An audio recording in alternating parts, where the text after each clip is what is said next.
გამარჯობა მეგობრებო, კეთილი იყოს თქვენი ჩემს სახლს დაბრუნება. მე ვარ ლუკა მესტურიშვილი და დღეს ჩვენ სახლს შემოემატა სრულიად ახალი წევრი. გამარჯობა მეგობრებო, მე ვარ ნოე მესტურიშვილი 6 წლის. ეს ჩემი პატარა ძმა ნოეა, 6 წლის ბაღის მოსწავლე. იგი დღეიდან აქტიური მონაწილე ხდება ჩვენს YouTube არხზე. კი ფიქრიათ მე თუ როგორია ბელარუსის სულ ახალ-ახალი მაღაზიიდან გამოყვანილი ტრაქტორი? რა განსაკუთრებები, რა პლუსები და რა მინუსები აქვს. სწორედ ამას გავარკვევთ ჩვენ დღეს ამ ვიდეოში. ეს ტრაქტორი არის ბელარუსის 92.1 მოდელი, რომელიც აღჭურვილია 4 ცილინდრიანი დიზელის ძრავით, რაც გამოიმუშავებს 80 ცხენის ძალას.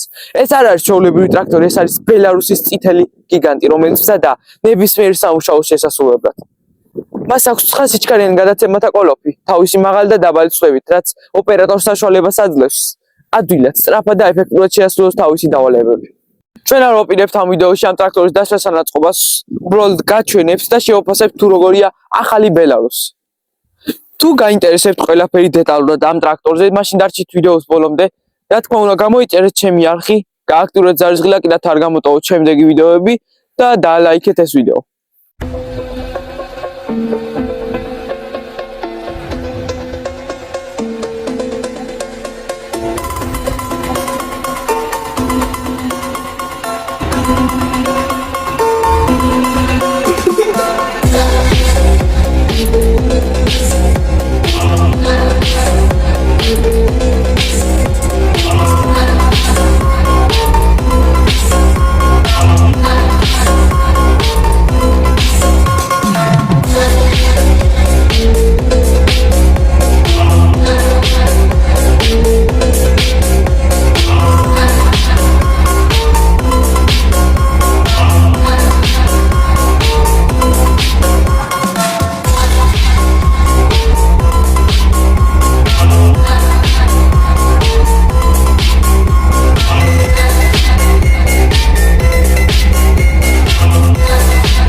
მეგობრებო, თქვენ ახლა იქით ულამაზეს ბუნებაში გავლები.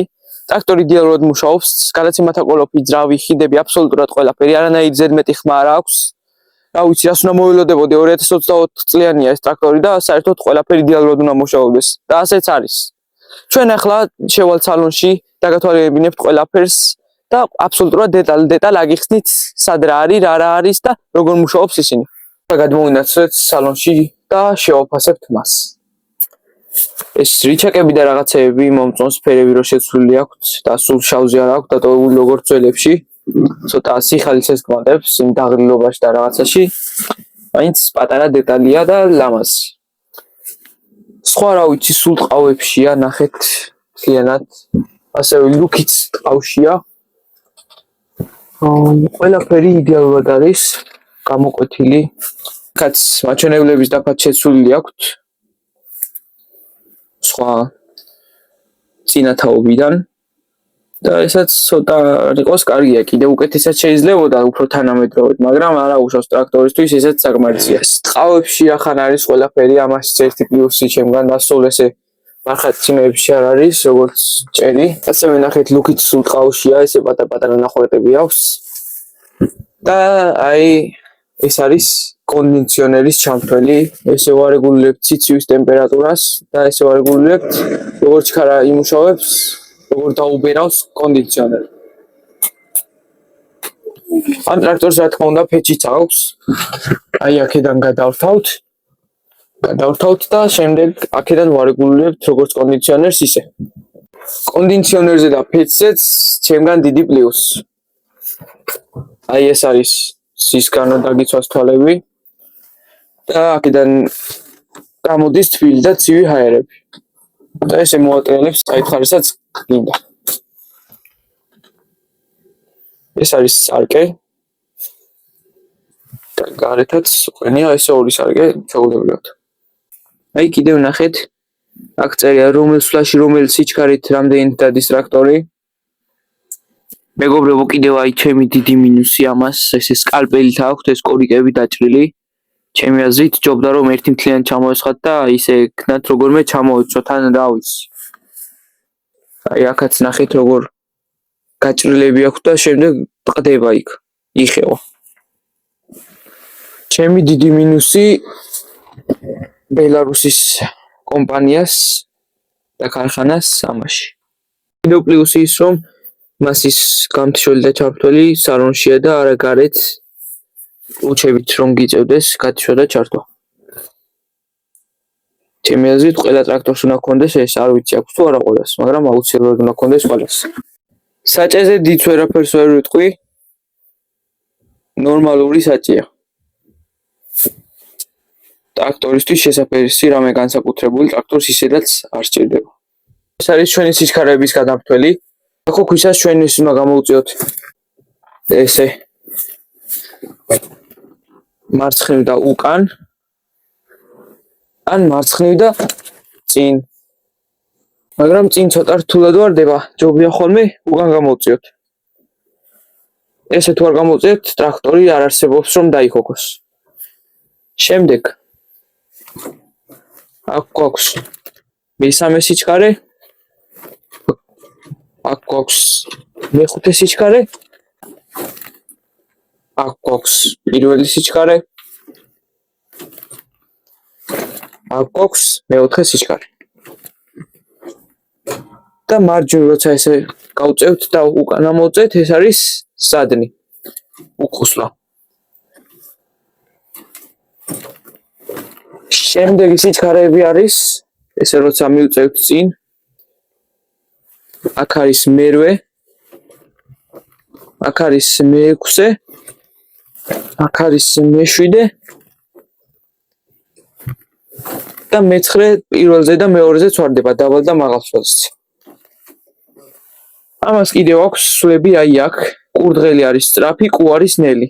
ეხა არის სწრაფში და ესე ცეკვიანზე რომ დავადგავთ, ესე როცა გადავრთავთ არის კუში. ესე გადმოვრთავთ კურდღელში. ეს არის ტორმუზი. ეს რუჩნოი. ეს არის წინა ხიდი, ესე რომ ამოვწევთ ცოტა ითვლება და შემდეგ კიდევ რომ ამოვწევთ მერე მთლიანად ერთვება ორივე საბურავი ერთიანად ტრიალებს. ეს არის უკანა ხიდის ბლოკირება. ესე დავაწვევით, ხიდი ბლოკირებულია. თავისით არ ჩერდება, ჩვენ უნდა ჩავაწვევთ ყოველთვის. აი ეს არის ხელის გაზი, ესე მოუწევთ და გაზი აეცევა. ეს არის უკანა კარდანი, კარდნის ჩამრთველი. ესე როცა მოუწევთ ბოლომდე, მაშინ ჩაირთვება კარდანი. შემდეგ კიდევ გვაქვს აი ეს კარდნის სიჩქარის მარეგულირებელი. ეს დახოქილზე არ უნდა ქნათ, თორემ კბილანებს გააფუჭებს. ამას აქვს ორი რეჟიმი. როდესაც ტრიალებს 540 ბრუნზე და 1000 ბრუნზე. მარჯვნივ როცა გავწევთ 1000 ბრუნზე ტრიალებს, მარცხნივ როცა გავწევთ 540 ბრუნზე. აი ესენი მეგობრებო, ესენი არის ფარები, ეს წყლის ამოსხმა. აქ ეს დორნიკები, ისევ ფარები ზემოთ.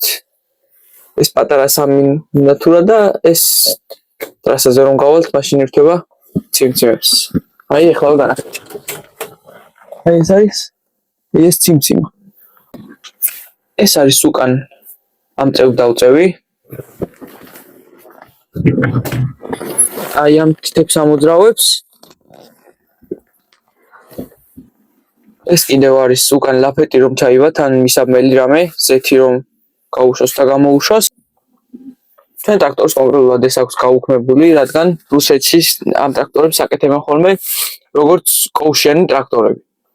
და ვინაიდან ამ ტრაქტორს კოუში არ აქვს, ეს გაუქმებულია. ანუ წინიდან აქვს ესე შესაერთებლები. კაბინგის ქვეშ. მეგობრებო, ეს ღილაკი არის დისპლეისთვის. მეინახეთ. ეხლა ამ ტრაქტორს აქვს 204 საათი გავლილი. გადავწევ, ესე შემდეგ შეიცვალა. აი ეს არის მასა რომ ჩართულია ეს სპირალი. ანუ დაქოქვისას ცივ ზამთარში ამას ესე რომ გადავწევთ სპირალი ირთვება და სანამ არ დაიწრიპინებს აი ეხლა წრიპინებს უკვე იმიტომ რომ ცხელია სპირალი სანამ არ დაიწრიპინებს იქამდე რომ უნდა დავქოქოთ ცივ ზამთარში რა თქმა უნდა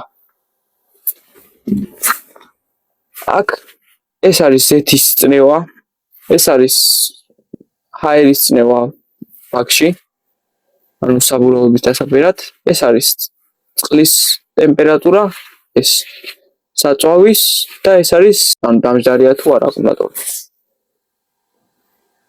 ეს კი ყველა მიცით აქეთ ჩამოვწევთ მარცხენა ციმციმა ჩაირთვება მაღლა ავწევთ მარჯვენა ციმციმა დაბლა დავაწევით დალნები ჩაირთვება ამოვაწევით ლიჟნები აქ კი სიგნალი აქვს ესე მოვაწევით და სიგნალი აქვს აი კონკრეტულად ეს კი ქვემოთ ჩავალ და გაჩვენებთ რაც არის აი ეს მაღლა ჩამთვლილად განახეთ ამას დაბლა ეწევა სიტყვაზე სადაც შორგზაზე რომ მივდივართ და უკან გულთან გვივა და დაბლა არ გვინდა რომ ჩამოვიდეს მაინც ხომ ვიცით ცოტა ჩამოდის ჩამოვწეთ ამას ჩაკეტავს და საერთოდ აღარ დაიწევა დაბლა ესენი კი შიგნით და გარეთ ეწევა ამ თითებს და უჭერ შიგნით შემოვა მოვაბოშებთ გარეთ ყო ეს არის გუთნის სარეგულირებელი გუთანს როცა ჩავაბავთ გუთანი როგორც იცით ცერად უნდა იდგეს და ამით დავწევთ აი ამ ერთსალ თითს მეორე საწევა კი ამით შეგვიძლია ჩვენ აქ გვაქვს ორი საწვავის ავზი თითო არის 63 ლიტრიანი სულ ჯამში 126 ლიტრი საკმაოდ დიდი ტევადობა აქვს და საჭიროა აი ესენი არის უკან ჩასაბმელის ანუ ზეთების შესაერთებლები მაგალითად უკან კუზოვიანი სამასვალი ლაფეტი რომ გვაქვს მიმული ამ აქ შევერთებთ მიშლანგებს და შემდეგ ავწევთ და დავწევთ ეს კი დენის წყაროა სიტყვაზე ლაფეტი რომ შევერთოთ და უკან ტორმუზები რომ აინთოს და ასე შემდეგ მეგობრებო ჩვენ სცენაზე რომ თქვათ ეს ტრაქტორი არის რესაილინგი აქვს წინა ხიდი და ასევე კონდიციონერი ბევრ ტრაქტორს არა აქვს ბევრს არა 80% ამ ტრაქტორების არა აქვს რაც ეს დიდი პლუსია ჩემი აზრით ეს არის ნასოსი ანუ საბურავების დაბევა რომ მოგვინდეს ამას გადმოვატრიალებთ სანამ დავქოქავთ იქამდე ოღონდ შემდეგ დავქოქავთ ჩაირთვება ეს და წამოვყევით შემდეგ აი ეს ბალონი დაიბერება ჰაერით აქ შევუერთებთ ფლანგს და დაუბერავთ საბურავებს აქ იქნება საკმაოდ დიდი წნევა დაახლოებით 8-9-10 ბარზეც ადის და ეს არის საკმაოდ და საკმარისი წნევად ამ საბურავებისთვის კი დიდია მაგრამ არ ჭირდება ამდენი გარედან ტრაქტორს ყველაფერი კარგად აქვს მხოლოდ ერთი მინუსი აქვს ჩემი აზრით რომ მაინც და მაინც 2024 წლიანი ეს ტრაქტორი ბოლოს და შეეძლოთ რამე ისეთი ცეცხლგამძლეს კრასკით გაეკრასკათ ეს და არ ყოფილიყო ესე ახინჯათ მეგობრებო ეს არის დიზელის ფილტრი მეორეც უყენია იქით მაგრამ ეს ჯერ იქ იფილტრება დიზელი და შემდეგ პატარა ნაწილაკები აქეთ თუ გამოყვება აქეთ იფილტრება ეს არის შუშების ამოსხმელის წყალის ჩასხმელი ჩვენ ანტიფრიზი გვისხია რა თქმა უნდა და წყლის ამოზომა თუ მოგინდათ არა აუცილებელი რომ რადიატორს ხუფი მოხადოთ აი აქ არის პატარა ბალონი კიდევ ანუ რადიატორი სულ ყოველთვის უნდა იყოს ბოლომდე სავსე და აქ აკონტროლეთ წყალი აქ თუ აღარ არის წყალი რადიატორში შეიძლება დაიკლოს მეგობრებო ეს არის რულავოის ზეთი ანუ რული რბილად რო ტრიალებდეს და ასევე უკან რამეს რო ჩავებავთ მაგალითად უზაოს რო ეწევა ისეთ ლაფეთს უკან შლანგებში რო ერთება ესეთი მიდის იქ და ამასაც ყურადღება უნდა მივაქციოთ რომ არ დაიკლოს ბევრჯერ თუ შევაერთებთ იმ შლანგებში გადაყვება ეს ზეთი და ნელ-ნელა დაიკლებს ეს და ბოლომდე რომ დაიკლოს მე შეიძლება დახეთქოს სალნიკები და ასე შემდეგ ერთ სიტყვით ყურადღება უნდა მივაქციოთ როგორც თანამედროვე მანქანებს ჩვენს ტრაქტორსაც აქვს საფულჭი გასანეობლა და გასაგრილებლად ლუკი მე ამ ტრაქტორს პლუს უწერ სალონშიც გარედან საერთოდ ყველაფერში გამძლეობაში ხო რას ამბობთ ძალიან დიდ პლუს უწერ ერთ სიტყვით პლუსი ამ ტრაქტორს ვინაიდან მეგობრებო ასე ძალიან თხოთ BMW E34-ის გაცოცხლებას ეს პროექტი უკვე სერიოზულად განიხილება ეს მანქანა არის 1998 წლის პირველი თაობის BMW E34 რომელიც მიიჩნევა ავტომობილების სამყაროში ნამდვილი კლასიკად კონკრეტულად ამანქანას აქვს 2.7 ლიტრი მოცულობის ბენზინზე მომუშავე ძრავი, რაც შესანიშნავად აერთიანებს სიმძლავრესა და სტაბილურობას. მაგრამ სიმართლე არის ესეთი, პროექტი ჯერ არ უწყობთ. რატომ? იმიტომ რომ მე არ მინდა ეს იყოს ჩვეულებრივი პროექტი, მე მინდა ეს იყოს ძალიან დიდი, განსაკუთრებული და უნიკალური. მინდა რომ პროცესიც ისეთივე საინტერესო იყოს, როგორც შედეგი და რომ გამოუვალ მონატრებას გწონდეთ თქვენ მანქანის გაკეთების ყოველ ეტაპზე. და არა უბრალოდ აღდგენას, ეს იქნება პროცესი, სადაც იხილავთ ყველაფერს, ბოლომდე დაშლას, თითოეულ დეტალის განსაკუთრებულ გამოყოფას, დეტალების დეტალურ აღდგენას, წმენდა რესტავრაციას და ოპტიმიზაციასაც. და შედეგს, რომელიც ყველას გააოცებს, იქნება შთამბეჭდავი და საბაბის მომცემი ამ მანქანის ისტორიის გახსენებისთვის. ახლა კი ყველაზე საინტერესო. არ გეტყვით თუ რას უყურებთ ამ BMW E34-ს, როგორი სტილი ექნება და როგორი გამოვა. ეს ყველაფერი დარჩება საიდუმლოდ.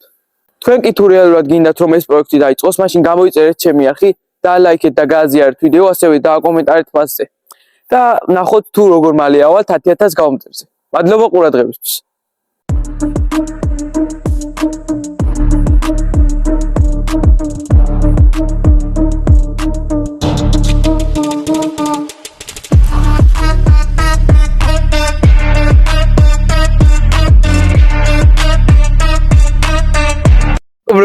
მადლობას გიხდით ათანარჩით ბოლომდე დაუყურეთ ჩემს ვიდეოს, ბედნიერებას გისურვებთ, ჩვენ კი მალე კვლავ დავბრუნდებით ახალი თავგადასავლებით და ვიდეოებით. დარჩით აქტიურები, რათა არ გამოტოვოთ ისინი. ნახვამდის მეგობრებო, გამოგვიწერეთ. ნახვამდის და შევხვდებით შემდეგ ვიდეოებში.